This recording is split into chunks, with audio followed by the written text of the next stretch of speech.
जा रही है सर आपको क्लियर? हाँ, अब आवाज़ आ रही है। शायद चलिए। वीडियो लंबा हो गया था इसीलिए आवाज़ शायद डिस्टर्ब हो रही थी। जी अगला जो सवाल है ये मेरा सवाल नहीं है। ये सभी हिंदूवादी संगठन का जो है सवाल है। बौद्ध निर्माण कैसे और कहाँ से हुआ? बौद्ध का निर्माण हाँ, या बुद्ध कैस के धर्म का निर्माण? हाँ, हाँ, बौद्ध धर्म जो है आपका जो धर्म आप मानते हैं, यानी कि बुद्ध तो हैं ही, बुद्ध तो सभी लोग किताब पुस्तक में पढ़े ही हैं। तो वैसे तो कैसे सवाल कर सकता है? इसीलिए बुद्ध से बौद्ध धर्म जो बनाया गया, तो इसको जब तक कोई समूह या संगठन के द्वारा नहीं बनाया गया, तो फिर बनाइए इतना बड़ा त्वरित हो रहा कैसे? ये बहुत ज़्यादा प्रसारित कैसे हो रहा? तो इसलिए हम बौद्ध का जो निर्माण है, ये शॉर्ट सवाल है कि बौद्ध का निर्माण कैसे और कहाँ से हुआ? जी, बहुत-बहुत साधुवाद आपका, बहुत सवाल किया है और अक्सर जो है, मैं कमेंट्स पढ़ता हूँ अपने वीडियोज़ पर, लोग अक्सर ये बोलते हैं कि बुद्ध भी तो सनातनी थे, बुद्ध भी तो हिंदू थे जी, बिल्कुल। और उनके पिताजी हाँ, उनके पिताजी जो है हिंदू थे। इस तरह के थे। सवाल बेतुके सवाल करते हैं और बेतुकी बातें करते हैं। जी। तो मैं बता दूँ कि भगवान बुद्ध का जो धम्म है और उनके सिद्धांत हैं, वो उसी तरीके से हैं जैसे कि एक वैज्ञानिक अपने सिद्धांतों को या जो वैज्ञानिक सिद्धांत होते हैं, उनका प्रतिपादन करता है। तो जैसे कि उदाहरण लेते हैं न्यूटन का, जी। तो न्यूटन ने जिस सिद्धांत को इस दुनिया को बताने का काम किया, उसे कहते हैं गुरुत्वाकर्षण का सिद्धांत। गुरुत्वाकर्षण बल। जी, यानी बिल्कुल। कि पृथ्वी पे एक बल है, वो सभी चीज़ों को अपनी तरफ खींचती है। खींचती है। अब ऐसा नहीं है कि ये जो सिद्धांत जब न्यूटन ने बताया दुनिया को, तो उससे पहले इस पृथ्वी पर चीज़ें नहीं गिरती थी। उससे पहले भी गिरती थी, ये जी। बल पहले भी था। लेकिन उस बात की जानकारी इस दुनिया के लोगों को नहीं थी। जी। न्यूटन ने केवल उस लोग बात की सोचते थे। जानकारी को निकाल कर उसकी खोज करके लोगों को बताया कि ये चीज़ें क्यों गिरती हैं। अब जी। तक लोग देख रहे थे कि सारी चीज़ें नीचे गिर रही हैं। कोई भी चीज़ ऊपर फेंको तो नीचे ही गिरती है। ऊपर तो क्यों नहीं चला इसलिए जाता? जो न्यूटन का जो प्रश्न था, लोग तो जानते थे कि हाँ, नीचे ही गिरेंगी। जी। लेकिन क्यों गिरेंगी नीचे, इसका जो है कभी ना तो सवाल किया किसी ने और ना ही उसका सवाल का जवाब किसी ने खोजा। तो जी। ऐसे ही भगवान बुद्ध ने जो धम्म को खोजा, वो भी बिल्कुल नितांत प्राकृतिक है, प्रकृति का एक सिद्धांत है।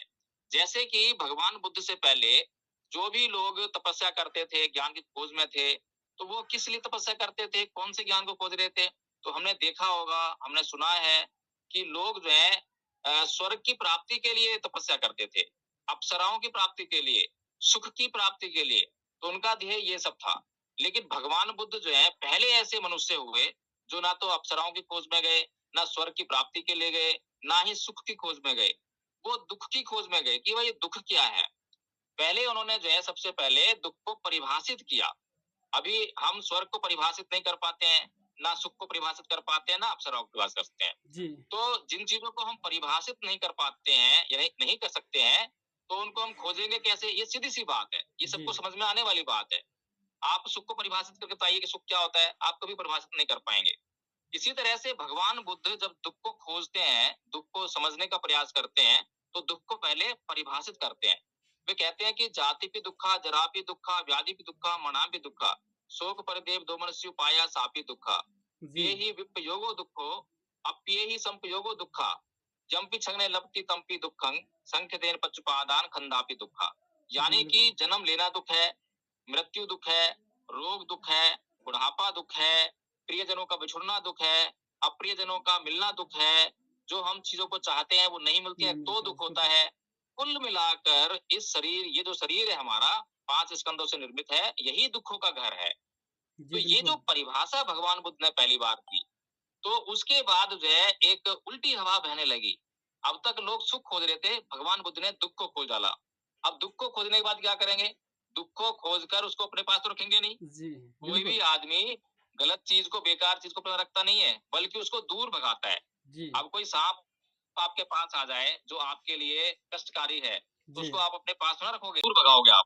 ऐसे ही भगवान बुद्ध ने जो दुःख ढूँढे, तो उन दुःखों का कारण भी ढूँढा।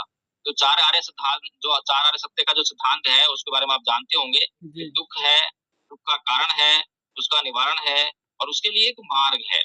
तो इन को जब बुद्ध ने खोज लिया 4 आर्य सत्यों को, तो हर एक दुःख जो भी भगवान बुद्ध ने इस संसार में पाया, उसका कारण भी खोज लिया और जब जी। उसका कारण खोज लिया, तो उसका निवारण जान लिया, और उसके लिए एक मार्ग भी खोज लिया कि किस तरह से उससे मुक्त हो सकते हैं। तो भगवान बुद्ध ने जो ज्ञान जो प्राप्त किया, वो ज्ञान क्या है?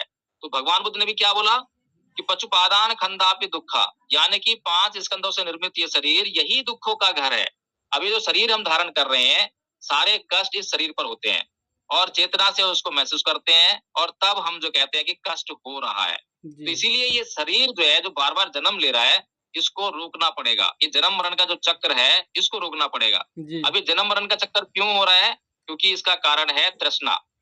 तो तृष्णा का जब क्षय कर दिया जाएगा, जब तृष्णा का अंत कर दिया जाएगा, तो आप सभी प्रकार के कष्टों से मुक्त हो जाएंगे। मुक्त हो जाएँगे। इसी अवस्था को अरहत होना कहते हैं। जी, यानी कि आपने जब अपनी 6 इंद्रियों पर पूरी तरह से नियंत्रण स्थापित कर लिया। अब आपको ना तो राग लगता है, ना द्वेष लगता है और कोई विकार आपके चित्त में नहीं रह गया है। तब आप जो है उस सुख का अनुभव करते हैं। जी, उससे पहले आप जो लगातार ये सांसारिक जो दुख हैं उसमें पड़े रहते हैं। तो ये जो जो संसार के लिए जो नियम भगवान बुद्ध ने खोजे, ये नियम जो हैं कोई ऐसे नहीं जो पहले नहीं थे। दुख तो पहले भी था, जी, लेकिन बिल्कुल। दुख के बारे में किसी ने चिंतन नहीं किया। क्योंकि अक्सर हमारी ज़िंदगी में एक हम अभ्यास करते हैं कि हम अच्छा ही अच्छा चाहते हैं। शुभानुपस्सिंग विहरन्तः कि अच्छा-अच्छा, शुभ ही शुभ देखते हुए हम विहार करते हैं, जीवन जीते रहते हैं। जी, कभी भी हम ये देखते ही नहीं है कि हमारे जीवन में दुःख भी आ सकते हैं। और जो लोग दुःखों के बारे में कोई चिंतन नहीं करते हैं, दुःखों की परवाह नहीं करते हैं और जब उनके पास दुःख आते हैं, तो उनके पास उनको दूर करने के लिए कोई प्लानिंग नहीं होती है, उन्होंने पूर्व में कोई उसके लिए योजना नहीं बनाई है, तो दुःख उनको तंग करते हैं, कष्ट पहुँचाते हैं। इसीलिए उदाहरण के लिए मान लीजिए गरीबी हमारे जीवन में एक दुःख है। तो जो लोग ये जानते हैं कि गरीबी हमारे जीवन में दुःख है, तो सीधी-सी बात है, बुद्ध का ही मार्ग है कि जब आप उसको दुःख समझ रहे हो, तो उस दुःख को दूर कीजिए पहले। जब आप उस दुःख को दूर कर देंगे, तभी आपके पास अमीरी आएगी। या तो जी, आपके पास अमीरी रहेगी या गरीबी रहेगी। जी, अगर आपको बिल्कुल। गरीबी पसंद है, तो उसमें जीते रहिए। अगर आपको गरीबी पसंद नहीं है, तो उसको दूर करने के प्रयास कीजिए। तो इस तरह से भगवान बुद्ध ने जो है, जो ये नकारात्मकता है, जी, उसको आधार बनाया। जो निषेध आज्ञा जो दी है, पंचशील आप देखेंगे तो पाँचों शीलों में कुछ करने के लिए नहीं बोल रहे हैं, वो कुछ नहीं करने के लिए बोल रहे हैं। क्योंकि जो करना है उसको पूरी तरह परिभाषित नहीं किया जा सकता कि क्या-क्या करना है। कुछ छूट गया तो वो लोगों के लिए बहाना बन जाएगा। इसलिए क्या नहीं करना है उसको एलिमिनेट कर देते हैं, जो बाकी रहेगा उसको करते रहिए। तो जी, भगवान बुद्ध 5 शील में क्या बोलते हैं कि पाणातिपाता विरमणि सिक्खयपदं समादियामि, प्राणी हिंसा नहीं करूँगा, मैं चोरी नहीं करूँगा, मैं व्यभिचार नहीं करूँगा, झूठ नहीं बोलूँगा, मैं नशीली चीज़ों का सेवन नहीं करूँगा, प्रमाद नहीं करूँगा। तो ये क्या नहीं करूँगा वो बता रहे हैं, जी, ताकि बिल्कुल। जो करना है उसके बाद जो शेष रह जाएगा उसको बाकी को करते रहिए। तो इस प्रकार से भगवान बुद्ध ने जो सिद्धांत दिए हैं वो नितांत प्राकृतिक हैं। एक उदाहरण और दूँगा आपको मैं जो है कि भगवान बुद्ध धम्मपद में कहते हैं नाहि वेरेन वेराणि समन्तीत गुदाचनं अवेरेन च समन्ति एस धमुसनंतनो, कि वैर से कभी वैर शांत नहीं होता, अवैर से ही वैर शांत होता है। अब बताइए प्राकृतिक नियम है या बनावटी नियम है? बनावटी नियम वो होते हैं जिनको कोई मनुष्य अपने फायदे के लिए, अपने स्वार्थ के लिए लोगों पर थोप देता है। जैसे कि ब्राह्मणी नियम है, इस्लाम के नियम है, जैनियों के नियम या ईसाइयों के नियम है। तो ये नियम जो ऐसे हैं जिनका प्राकृतिक सिद्धांत के तौर पर इनको इस्तेमाल नहीं कर सकते। भगवान बुद्ध जो कह रहे हैं वो नितांत प्राकृतिक है, पूरी दुनिया में कहीं भी चले जाइए। तो सनातन जो सनातनपन है उसमें आपको पाएगा। सनातन क्या होता है? सार्वभौमिक, सर्वकालिक और सार्वजनीन, 3 बातें उसमें होनी चाहिए। सार्वभौमिक यानी कि जहाँ मर्ज़ी चले जाइए, उसका जो प्रभाव है एक जैसा रहना चाहिए। जिस देश में जाओ, जिस देश के लोगों से पूछो कि भाई ये बात क्या ठीक है? तो इस संसार का ना तो मुसलमान, ना हिंदू, ना कोई और धर्म को मानने वाला लोग, कोई भी इस बात से इनकार नहीं करेगा। वो कहेगा ये तो बात बिल्कुल ठीक है, ऐसा ही होता है कि वैर से कभी वैर शांत नहीं होता है। तो इसी प्रकार से जो है, तो भगवान बुद्ध के जो सिद्धांत है वही सनातन है, सार्वजनीन है, यानी कि सभी लोगों पर समान रूप से लागू होते हैं। ऐसा नहीं कह सकते कि हिंदुओं पर लागू होंगे, मुसलमान पर लागू होंगे। ये सिद्धांत तो मुसलमानों पर भी उतना ही प्रभाव देगा जितना हिंदुओं पर दे रहा है। जो इसको अपनाएगा उसी के लिए प्रभाव देगा। तो सार्वभौमिक है, सार्वजनीन है और सर्वकालिक है। जी, इससे ये नहीं कह सकते कि ये जो सतयुग चल रहा है, ये द्वापर युग चल रहा है, सतयुग में ऐसा होता था, द्वापर, इसको कभी भी अप्लाई कर लीजिए।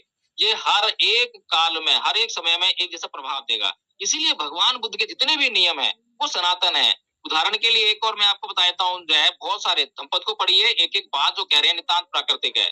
एक और नियम में क्या कहते हैं? अकोछि मंग अवधि मंग अजीनी मंग अहासी में ये चेतंग उपनयंती वेरंग ते संज्ञा सम्मति, कि उसने मुझे मारा, उसने मुझे पीटा, उसने मेरा सब कुछ छीन लिया, उसने मुझे जीत लिया, जो इस प्रकार की बातों को अपने जीवन में, अपने मन में बनाए रखते हैं, उनका वैर कभी शांत नहीं होता। आप बताइए, इसको भी लेकर आप पूरी दुनिया में घूमिए, पूछिए किसी से भी, क्या भाई इस बात में कोई बुराई है? इस जी, बात को मानने से कल्याण होगा या हानि होगी? तो सभी लोग एक ही बात कहेंगे कि ये बात तो बिल्कुल अच्छी है। इस बात में कोई बुराई नहीं है। ये बात सब पर लागू होने वाली है, सबके कल्याण के लिए है। तो भगवान बुद्ध की एक-एक वाणी जो है प्राकृतिक सिद्धांत लिए हुए हैं। वैसे ही जैसे वैज्ञानिक सिद्धांत हैं, जी, बिल्कुल वैज्ञानिक सिद्धांत हैं। और ऐसा नहीं है कि बुद्ध से पहले ये सब बातें नहीं थी, ये सिद्धांत नहीं थे, लेकिन इनको खोजा नहीं गया था। पहली बार भगवान बुद्ध ने इन सिद्धांतों को खोजकर मानव को देने का प्रयास किया और मानव ने जैसे इनको उपयोग किया तो उनका कल्याण होने लगा। जी। जी। लेकिन इससे पहले जो है वो तो सनातन ही था, हिंदू ही था, मुसलमान का जो धर्म था वो लोग मानते थे, हाँ? बौद्ध धर्म से पहले? देखिए, मैं इस बात में, इस बेफिजूल के झगड़े में कभी नहीं पड़ता हूँ। मैं केवल ये पूछता हूँ कि आखिर पहले जो कुछ भी था। प्रकाश जी, यही मेरा मेरा सवाल है, इससे पहले तो सनातन ही होंगे लोग, यस या नो? ये मूर्खता भरा प्रश्न है। जी। आपकी बात नहीं कर रहा हूँ मैं, दुनिया ऐसे पूछती है, दुनिया ऐसी बातें करती है। आखिर मैं क्या कह रहा हूँ? इससे पहले लोग, हम हिंदू की बातें नहीं करते हैं, इससे पहले जो लोग यानी कि जब गौतम बुद्ध आए थे, जब से बौद्ध धर्म का निर्मित हुआ या निर्माण हुआ, है ना? तो जब से लोग मानने लगे, ठीक है ना? उस चीज़ को कहीं न कहीं आप लोग रखे हैं, जैसे जो बौद्ध धर्म से जुड़े हुए हैं। लेकिन उससे पहले लोग किस प्रकार से जीते थे? थोड़ा वो उदाहरण हमको बताइएगा और उसका परिभाषा क्या है? हाँ, बता तो रहा हूँ आपको मैं कि उससे पहले लोग दुखों में जीते थे। जी, उससे पहले लोग जो है अंधविश्वास में जीते थे। जो ब्राह्मण ने बता दिया कि यज्ञ करो, आपको स्वर्ग की प्राप्ति होती थी। इस प्रकार के विचारों को मानकर जीते थे। जब भगवान बुद्ध ने उनसे पूछा कि अगर किसी पशु की बलि देने से आपको स्वर्ग की प्राप्ति होती है, तो आप अपने बच्चे की बलि दे दो। और जैसे ये प्रश्न उसके सामने आया तो उसने मना कर दिया। तो लोग कान खड़े हो गए। लोगों को भगवान बुद्ध की बातें समझ में आने लगी। यानी कि भगवान बुद्ध से पहले जिसको लोग आप धर्म कह रहे हैं, दुनिया धर्म कह रही है, जिस धर्म के साए में वो जीने के लिए मजबूर थे, वो धर्म क्या काम कर रहा था मनुष्यता के लिए? वो मनुष्य का भला कर रहा था या बुरा कर रहा था? इस बात को हमें समझना बहुत जरूरी है। इस बात से कोई मतलब नहीं है कि भगवान बुद्ध से पहले भी तो कोई धर्म था, ठीक है, उनसे पहले भी कोई कुछ रहा होगा, मान लेते हैं। क्या कर रहा था वो? किस प्रकार का धर्म था? अगर आज मैं आपसे एक सवाल पूछूं कि हिंदू धर्म क्या है, तो आप जो है चकरा जाएंगे। हिंदू धर्म को आप कोडिफाई नहीं कर पाएंगे, बता ही नहीं पाएंगे। आप पूछिए मुझसे कि बौद्ध धर्म क्या है, मैं आपको तमाम तरह की बातें बता दूंगा कि बौद्ध धर्म ये है, ये है, ये है। लेकिन आपसे मैं अगर हिंदू धर्म पूछूं कि हिंदू धर्म क्या है, आप नहीं बता पाएंगे। हाँ, तो हिंदू हम धर्म बताएँगे जो है ना, कुछ भी। हाँ जी, हम बताएँगे ना, हिंदू धर्म क्या है? बताइए क्या है हिंदू धर्म? हिंदू धर्म वैसे धर्म है जैसे कि हम सनातनी हैं। हिंदू का जो निर्मित वर्ड है, जैसे कि हमें जानकारी है। उसका हमारे सिद्धांत विदेश बताइए, सिद्धांत। कोई भी धर्म जो है अपने सिद्धांत को कहना जाता है, उसका ये सिद्धांत बताइए कि क्या सिद्धांत है। ये जो सिद्धांत देती है, ये यानी कि हम सनातन धर्म को जो है मानते हैं, शुद्धिकरण। और जो सनातन धर्म है वो सदा रहने वाले हैं, ठीक है ना? ये कभी ये अजर अजर और अमर है, जैसे कि सूर्य, चंद्रमा, वायु, हवा, ऐसे चीज़ों को जो है प्रसारित करते हैं। और इस चीज़ को हम लोग मानते हैं, जो कभी खत्म नहीं होता, जो अजर और अमर है इस दुनिया में। हम उससे पूजते हैं, उससे मानते हैं। आदरणीय सुनील जी, अब मैं आपसे एक बात पूछता हूँ, उस टाइम के लिए चर्चा करूंगा आपसे। क्योंकि हिंदू के बारे में हम इसलिए नहीं बोल सकते हैं, क्योंकि हम भी एक कहीं न कहीं शिक्षित व्यक्ति हैं, इसलिए हम हिंदू शब्द का उपयोग नहीं कर रहे हैं। देखिए, ये हिंदू जो वर्ड है, ये हिंदू धर्म जो है कोई धर्म नहीं है, बल्कि एक जीवन शैली है।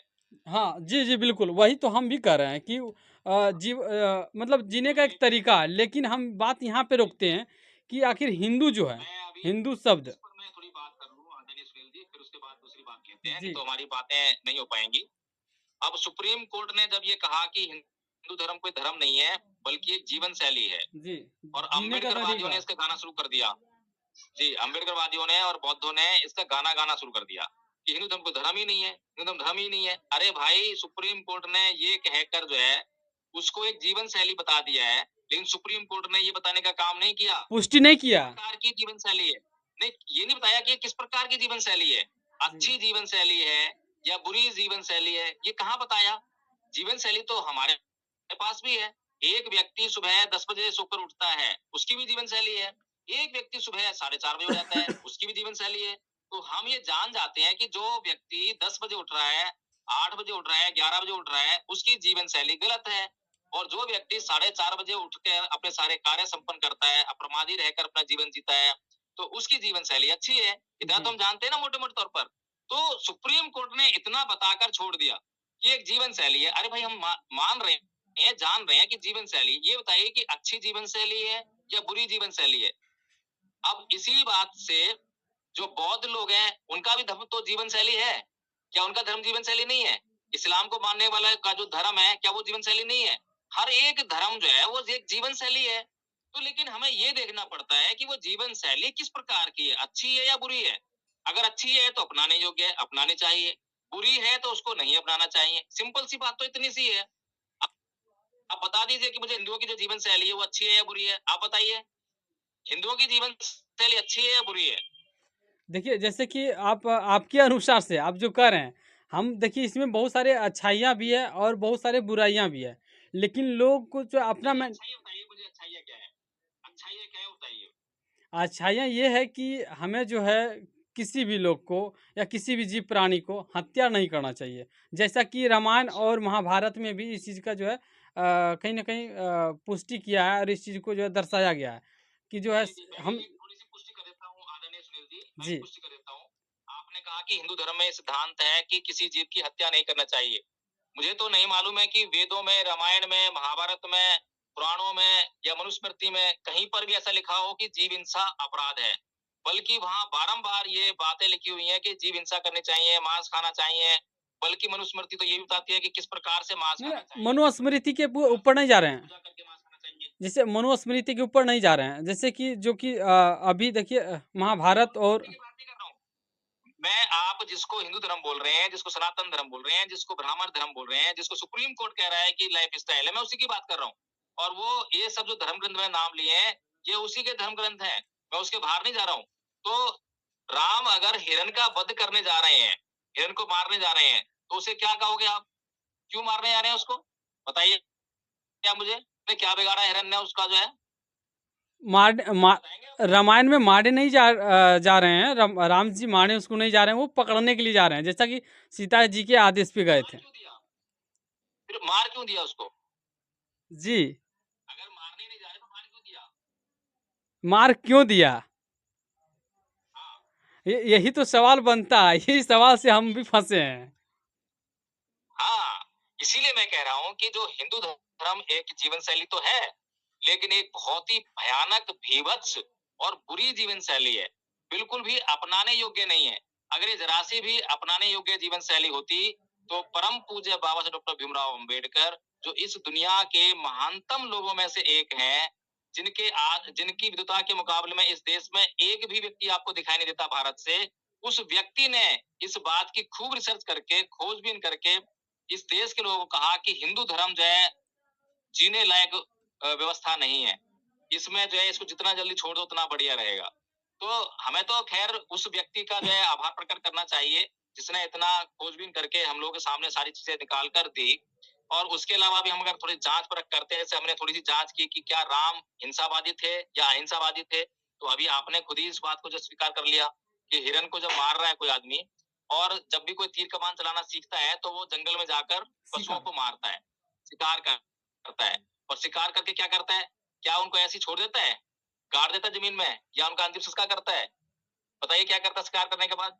नहीं, बिल्कुल जिन बात जीवों का शिकार होता है। जैसे जीवन का देखिए जो भी जीव का शिकार हो रहा, हम मानते हैं इस चीज़ को, लेकिन ऐसा नहीं है कि कोई भी प्रैक्टिस के लिए शिकार ही करेगा। किसी पेड़ से भी जाकर के वो ट्रेनिंग ले सकता है, ऐसा नहीं है। हाँ, ले सकता है, ले सकता है। क्या पेड़ जो है हिलता है क्या? बिल्कुल, पेड़ हाँ, पेड़ तो हवा हवा जब उसको आप युद्ध करेंगे, जी, जब आप युद्ध करने जाएँगे तो युद्ध के लिए तो आप तैयारी कर रहे हैं ना, प्रैक्टिस किस लिए कर रहे हैं? युद्ध के लिए कर रहे हैं। जी। और युद्ध में जिसको मारने जाएँगे तो वो क्या नाम है मनुष्य हैं। और मनुष्य जो है एक जगह खड़ा नहीं रहेगा, वो कभी इधर भागेगा, कभी उधर बचेगा। तो आपको प्रैक्टिस किस पे करनी है? तो प्रैक्टिस के लिए पेड़ उपयुक्त नहीं है। युद्ध की प्रैक्टिस के लिए पेड़ उपयुक्त नहीं है। युद्ध की प्रैक्टिस के लिए जीव-जंतु उपयुक्त है, क्योंकि वो चलते रहते हैं।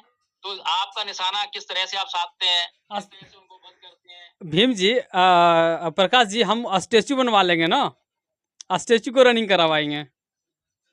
इस क्या आपने रामायण में महाभारत में कहीं पर ऐसा पढ़ा है कि राम जी ने जब युद्ध का अभ्यास किया बचपन में या तब भी कभी भी, तो उन्होंने इस प्रकार से अभ्यास किया? लेकिन जब हिरण को मार रहे हैं तो उससे ये साबित होता है कि उन्होंने जो अपना युद्ध अभ्यास किया होगा, जो भी तीर चलाना सीखा होगा, तो वो जो है जानवरों के शिकार को लेकर ही चलाना सीखा होगा। जी, यहाँ तो दर्शाया जाता है कि जैसे आपने हमें जो है कहीं न कहीं फँसाने का प्रयास किया। ठीक है, हम मानते हैं इस चीज़ को। लेकिन बात यहाँ पे ये दरअसल ये आता है कि मानना ये है कि राम जी उसको अपने अंदर आत्मा से, यानी कि वो अपने शक्ति से उनको प्रभाव पड़ा कि ये ऑलरेडी ये हिरण नहीं है। कोई राक्षस है, वो मारीच नाम के कोई राक्षस था। ऐसा बताया जाता है।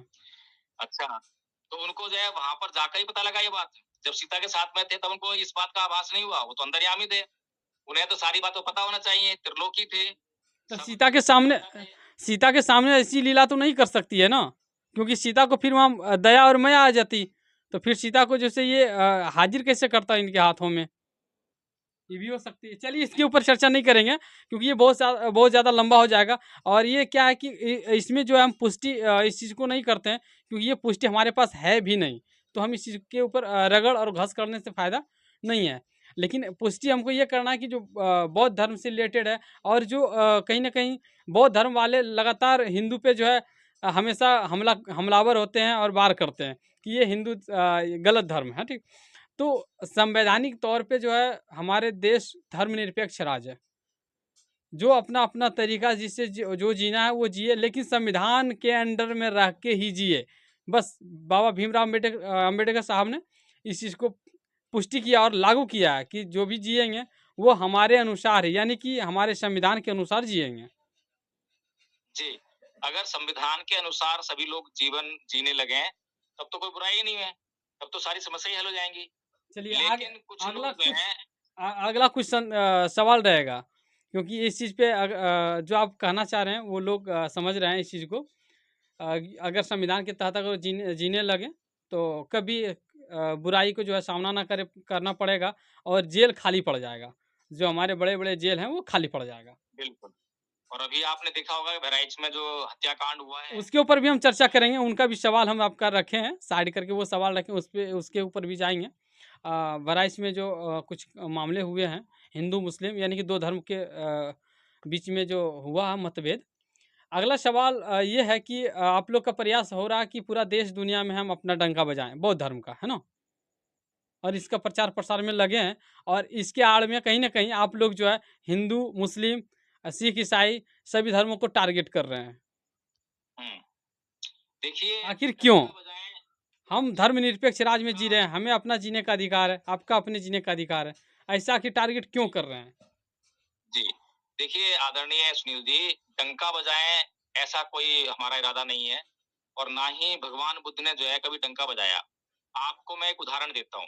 भगवान बुद्ध को जो ज्ञान प्राप्त हुआ वो बोध गया में हुआ और प्रथम धर्म का जो उपदेश देते हैं वो सारनाथ में देते हैं। इसके बिहार बीच से की हैं। जो कुल दूरी, हाँ, कुल दूरी जो है 240 किलोमीटर दूर है। जी। 240 किलोमीटर दूर है, ठीक है? 240 किलोमीटर तक उन्होंने जो है किसी को उपदेश नहीं दिया। क्या इस दौरान जो है क्या उनको लोग नहीं मिले? बहुत सारे लोग मिले होंगे, हज़ारों लोग मिले होंगे। लेकिन उन्होंने अपने धर्म के उपदेश को देने के लिए पात्र लोगों को ढूँढा। पात्र लोग कौन होते हैं? जो लोग समझने उनकी लायक। बात को समझ सकें, जो ग्राह्यता हो सकें, जो ग्रहण कर सकें। अपात्र लोगों को अगर हम कुछ भी चीज़ देंगे, तो वो उसको ग्रहण नहीं करेंगे, उस चीज़ का भी अपमान होगा और उनके कोई काम भी नहीं आएगी। जैसे कि किसी व्यक्ति को भूख नहीं है और हम उसको भोजन दें, तो वो भोजन उसके काम नहीं आएगा। जी, लेकिन जिस व्यक्ति को भूख है और उसको भोजन देंगे, तो वो उसका सदुपयोग करेगा। जी, इसीलिए भगवान बुद्ध के ऊपर तो कभी ये आरोप लग ही नहीं सकता। लेकिन भगवान बुद्ध के धर्म को और धर्म का नाम लेकर जो कुछ अगर ऐसा कोई कार्य कर रहा है कि डंका बजाने का या कुछ गाली-गलौज करने का काम करता है, तो मैं भी उसकी निंदा करता हूँ, ऐसा नहीं करना चाहिए। गाली-गलौज तो बिल्कुल नहीं करनी चाहिए।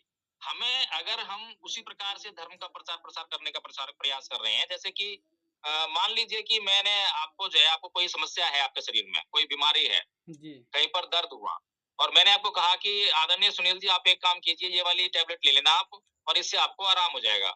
और आपने वो टैबलेट ली और तुरंत आराम हो गया।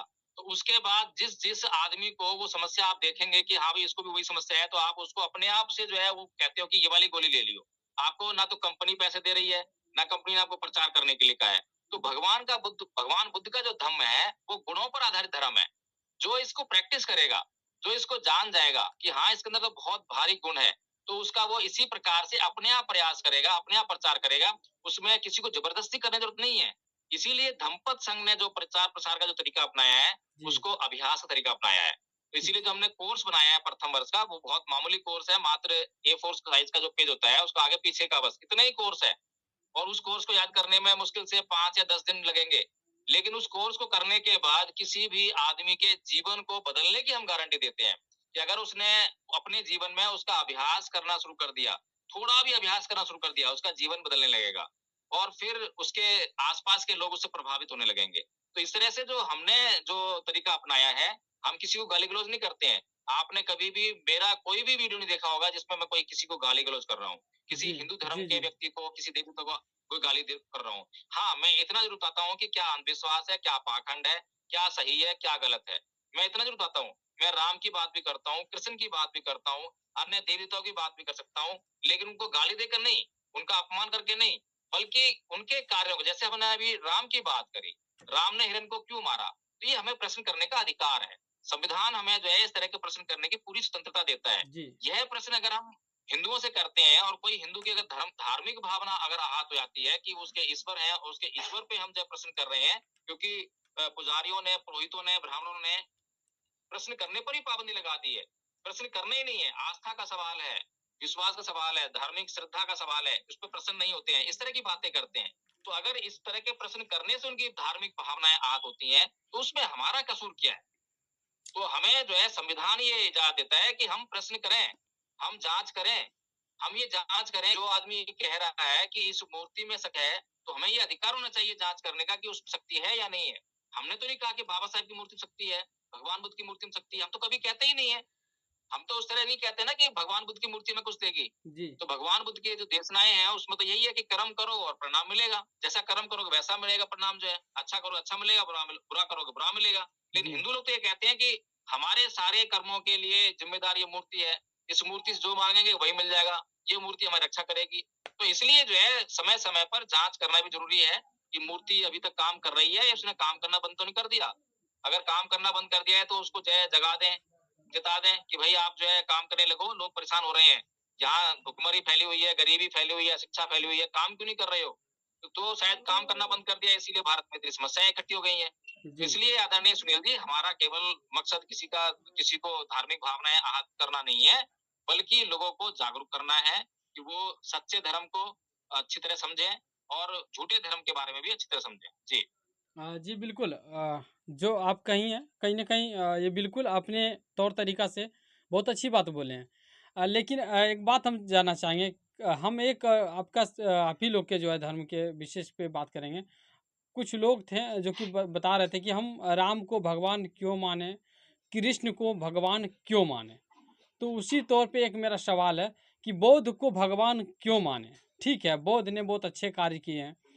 सेम उसी प्रकार से राम ने भी लोगों को जो है अच्छे संदेश दिए हैं देश में, कि जो है किस प्रकार से लोगों को रहना चाहिए, किस तरीके से जीना चाहिए, लोगों के साथ किस प्रकार की व्यवहार करना चाहिए। उसी प्रकार से श्री कृष्ण जी भी जो जिनका चर्चा की जाती है, जिनका महाभारत है, तो उसी चीज़ पे ये भी आधारित है कि इस प्रकार से ये नहीं होना चाहिए। तो कहीं न कहीं ये जीवन शैली जो है सिखा रही है हर हमेशा से हिंदुओं को। तो उससे जो है वो कहीं न कहीं एक इंसान है जिसे कि भगवान मान बैठे हैं, जैसा हिंदुओं का कहना है। तो सेम उसी प्रकार से हम यहाँ पे कहेंगे कि आप भगवान क्यों लगा सकते हैं, भगवान बुद्ध क्यों बोलते हैं? बुद्ध तो एक इंसान थे। बुद्ध को तो हमें जो है पूजना नहीं है ना, बुद्ध को हमें जो है उनकी ज्ञान को प्राप्ति करना है और उनकी विचारधारा को समझना है, उनकी विचारधारा के पथ पे चलना है। जैसा कि हम लोग मानते हैं कि अगर ग्रहण करना है, तो बौद्ध की जो है, जो विचारधारा है, उसको हमें मानना है, ना कि उससे उनका पूजा करना है। तो ठीक उसी प्रकार से कुछ लोग हैं जिसे जो कि कहते हैं कि इसे पूजने से ये हो जाता है, वो हो जाता है। नहीं, अगर राम जी ऐसा किए हैं, तो राम जी ने जो भी संदेश दिए हैं देशवासी को या देश को या लोगों के बीच, जो भी संदेश देने का प्रयास किया, कहीं न कहीं उसमें कहीं हमें तो लग रहा है कि कहीं न कहीं अच्छाइयाँ ही दिया हो, कुछ लोग की वजह से कहीं न कहीं बुराइयाँ को जो है प्रकट करता है और हमें उसकी पूजा हाँ, करने की देखिए क्या सुनिए, ज़रूरत है? मैं जी, मैं पहले भी आपसे पूछ चुका हूँ कि मुझे बताइए कि राम ने जो है मनुष्य के कल्याण के लिए कौन-सा संदेश दिया है? कौन-सी देशना दी है? मैंने आपको भगवान बुद्ध की कई बात बता दी है कि भगवान बुद्ध ने मनुष्य के कल्याण के लिए क्या कहा है। दूसरी बात रही भगवान की बात जो है भगवान शब्द की बात, क्या राम को भगवान कह सकते हैं? क्या वास्तव में राम भगवान है? और भगवान बुद्ध को भगवान क्यों कहते हैं? ये जी, बहुत ज़रूरी इम्पोर्टेंट सवाल है ये जो है। तो भगवान बुद्ध को भगवान क्यों कहते हैं? पहले तो मैं आपको वो बता दूँ कि भग्ग रागो भग्ग दोषो भग्ग मोहो, यानी जिसने राग, द्वेष और मोह का भगन कर दिया है, वो भगवान। जी। तो राम ने तो राग, राम तो ही मोह और राम ने ही ऐसा परिकल्पना की है और देश को दिखाना चाह रहे हैं, इस प्रकार से कि जो है मैं अभी अंतर पैदा कर देता हूँ कि कौन भगवान कहलाने योग्य है और कौन भगवान कहलाने योग्य नहीं है। अब हमने परिभाषा कर दी भगवान की, भगवान कौन है? भग्ग रागो भग्ग दोषो भग्ग मोहो, जिसने राग, द्वेष, मोह का भगन कर दिया हो, वो भगवान है। ठीक है? जी, अब हम चरित्र पे आते हैं। क्या राम ने अपने चित्त कलेशों पर विजय प्राप्त की? क्या राम ने अपने चित्त में जो विकार हैं, उनको बाहर निकाल करके अपना चित्त परिशुद्ध कर लिया? क्या राग, द्वेष और मोह से वो मुक्त थे? तो इसका उत्तर क्या मिलेगा आपको बताइए, क्या उत्तर है आपके पास? क्या ऐसा किया उन्होंने? ऐसा किया नहीं है लेकिन बात ये है ना कि वो नहीं, अगर रा ऐसा नहीं किया है तो वो भगवान कैसे हुए? नहीं, नहीं अब ऐसा मैं आपको इसका बता देता हूँ कि भगवान कैसे हुए। जैसे वो अब जो राक्षसों है का विनाश अगर किया है सर सुनिए, जी, सुन राक्षसों तो का लीजिए। अगर विनाश किया है उन्होंने, तो कहीं न कहीं भगवान बुराई को सुनिए, खत्म मैं करने का प्रयास किया है। बता रहा हूँ आदरणीय सुनील जी। भगवान बुद्ध से पहले ब्राह्मणों के द्वारा लिखे गए जितने भी ग्रंथ हैं, जी, चाहे वो वेद हो या कुछ भी जो भी लिखा गया है, जी, उसमें आप जो है भगवान शब्द नहीं पाएँगे। उसमें खाली शब्द पाएँगे ईश्वर, जी, ठीक है? ईश्वर उनका शब्द है। ईश्वर बौद्धों का शब्द नहीं है। बौद्धों का शब्द क्या है? भगवान, और भगवान की परिभाषा आपको मैंने बताई है। जी, बिल्कुल। जब भगवान बुद्ध के बाद भगवान शब्द की गरिमा समाज में स्थापित हो गई और भगवान शब्द को जो है लोग पहचानने लगे, जानने लगे और भगवान कह के पुकारने लगे। उस भगवान शब्द में श्रद्धा प्रकट करने लगे। तब इन लोगों ने उस शब्द को ही चुरा लिया और राम को भगवान कहने लगे, किसने चुरा बुद्ध लिया? भगवान कहने लगे। हाँ, तो मैं बता रहा हूँ ना, अब मैंने आपको परिभाषा दे दी है। इस परिभाषा पर बुद्ध को परखिए, तो बुद्ध आपको जो है बिल्कुल क्लियर दिखाई देते हैं कि उनके जी, पास तो कोई चित्त कलेश नहीं है, चित्त पूरी तरह शुद्ध है। वहीं पर राम की बात करें, समुद्र उनको रास्ता नहीं दे रहा है। समुद्र उनको जाने के लिए रास्ता नहीं दे रहा है। पहली बात तो ये है कि मूर्ख आदमी को भी अगर मैं कहूँ कि भाई तू ये नदी के पास खड़ा हो जा और इससे रास्ता मांग ताकि हम जो नदी पार कर ले, वो कहेगा पागल है क्या? ऐसे ही बोलेगा ना वो। अब वो किसको बोल रहा है पागल है क्या? वो मुझे नहीं बोल रहा, वो राम को बोल रहा है, क्योंकि राम ऐसी हरकत कर रहा है। राम जो है समुद्र में खड़ा होकर बोल रहा है कि मुझे रास्ता दे। संभव है क्या बताइए? कॉमन सेंस, कॉमन सेंस ही आपका ये कहेगा कि ऐसा संभव नहीं है। नहीं है। फिर चलिए, जब रास्ता नहीं दिया, आपने अनुनय विनय कर लिया, रास्ता नहीं दिया, क्रोध आ गया। क्रोध क्यों आया भाई आपके पास? भग्ग रागो भग्ग दोषो भग्ग मोहो, अ, भगवान हो क्या? गंगा माँ से माँग रही है क्रोध ना, तो किसी भी गंगा माँ क्रोध तो से किसी भी कीमत विनती कर नहीं रही है। नहीं, क्रोध के लिए कोई जगह नहीं है। भगवान बुद्ध के पास कितने इंस्टेंस पैदा हुए। भगवान बुद्ध को अज्ञक भारद्वाज समण कह के बुलाता है, मुंडक कह के बुलाता है, फिर बसल कह के बुलाता है, नीच कहता है और सरमुंडा कहता है, मतलब गाली देके बात करता है। तब भी भगवान क्रोधित नहीं हो रहे हैं। जी, अब राम को तो किसी ने गाली नहीं दी, राम को तो किसी ने ऐसे कटु वचन नहीं बोले, और बेचारे एक निर्जीव चीज पर जो है समुद्र पर क्रोध कर रहा है। तो बताइए मुझे कि भगवान कहलाने लायक है क्या? हत्याएं कर रहे हैं। अच्छा चलिए, न्याय देखते हैं कि न्याय कितना है। आखिर वो निर्जीव निर्जीव है बाली तो को तो हत्याएँ देखिए, कहाँ हुई है? जय भीम प्रकाश जी। वो बता रहा हूँ, निर्जीव बता रहा हूँ, जी, बता रहा हूँ मैं। बाली की तो हत्या की ना। अब बाली की हत्या करने से पहले दो भाइयों का विवाद है। अब अगर आपके पास कोई दो भाई आए या एक भाई आए और अपनी कहानी बताए कि मेरे साथ में दूसरे भाई ने अन्याय किया है, तो आप क्या करेंगे? आप उसकी बात सुनकर दूसरे को मार डालेंगे, उस पर कोई पेनल्टी लगा देंगे? बताइए मुझे, आप क्या करेंगे? आप तो साधारण आदमी, आप तो भगवान नहीं है। आप क्या करेंगे बताइए मुझे? अगर न्यायालय में कोई एक भाई जाए तो न्यायालय का एक आदमी की बात सुनकर, एक भाई की बात सुनकर दूसरे को दंड दे देगा क्या? कभी नहीं करेगा। आप भी कहेंगे कि भाई मैं दूसरे की भी सुन लूं, दूसरा क्या कह रहा है, दोनों की बात सुनकर तभी आप निर्णय करेंगे। लेकिन ये राम है जो केवल सुग्रीव की सुनते हैं, बाली को तो सुनते ही नहीं है। बाली के पास जाके पूछते ही नहीं है कि भाई बता तेरी क्या तकलीफ है, तूने क्यों उसकी बीवी रख ली, तूने क्यों उससे राज्य से बाहर निकाल दिया। डिबेट करने का चीज़ है, ये दो धर्मों के बीच डिबेट करने का चीज़ है। इस पे हम नहीं जाएंगे क्योंकि देखिए बहुत ज़्यादा वीडियो लंबा हो जाएगा। हम छोटी छोटी जो है सवालें पूछने का प्रयास कर रहे हैं और लोगों को जो है संदेश देंगे, है कि नहीं। चलिए, भगवान को जो है बुद्ध को जो है उपाधि आप दिए हैं, इनके बारे में कुछ जानकारी मिल गई है और चर्चा भी हो गए इनके ऊपर। जय भीम जो बोलते हैं हम लोग, जो अभी ज़्यादातर देखते हैं जय भीम का नारे लगते हैं, जय भीम बोले जाते हैं। तो कहीं ना कहीं ये जो वर्ड है या फिर ये जो नाम है, इस नाम के पीछे बहुत बड़ी कहानियाँ हैं, जैसा कि हमें भी जानकारी है। तो भीम के पीछे इतनी बड़ी कहानी है जो कि लोग सभी जान रहे हैं, और भीम ने कहीं ना कहीं बहुत कुछ किए भी हैं संवैधानिक तौर से, पिछड़ों के लिए, अति पिछड़ा के लिए, सार्वजनिक सभी समाज के लिए किए हैं। तो जय भीम जो है लोग बहुत ज़्यादा मान रहे हैं, लेकिन इस चीज़ से जो है नफरत है। अब बोलिए कि किन्हें नफरत है? जो जो संविधान का विरुद्ध है उसे तो नफरत है। जो देश में शांति और अमन चैन का ना चाहता है कि लोग जिए, उसे तो इस चीज़ से नफरत है। जय भीम बोलने से उसे नफरत है। जैसे कि इसी चीज़ के ऊपर हम आएंगे थोड़ा। जैसे कि यहाँ पे जो कांड हुई है, क्या नाम बताए थे, बहराइच उत्तर प्रदेश में, बहराइच में हुआ ना। अगर संवैधानिक तौर से अगर संविधान के मानने वाले लोग होते तो ऑलरेडी ऐसा घटना देखने को हमें नहीं लगता कि मिलता। तो इस पे क्या कुछ आप कहेंगे, इसके ऊपर क्या कुछ प्रतिक्रिया देंगे? देखिए, सबसे पहले तो आदरणीय सुनील जी, मैं आपको बता दूं कि अगर बाबा साहब डॉक्टर भीमराव अम्बेडकर एससी समाज के लिए कोई काम कर रहे हैं तो वो एससी कौन है? क्या वो एससी जो है इंग्लैंड के निवासी हैं, अमेरिका के निवासी हैं, पाकिस्तान के हैं, बांग्लादेश के हैं? अगर वो एससी जो है भारत के निवासी हैं तो बाबा साहेब भारत के लिए काम कर रहे हैं। दलितों के लिए काम कर रहे हैं तो वो भारत के निवासी हैं तो भारत के लिए काम कर रहे हैं। ओबीसी के लिए काम कर रहे हैं तो ओबीसी भारत के निवासी हैं तो वो भारत के लिए काम कर रहे हैं। एसटीज के लिए काम करते हैं तो एसटी भी भारत के निवासी हैं तो वो भारत के लिए काम कर रहे हैं।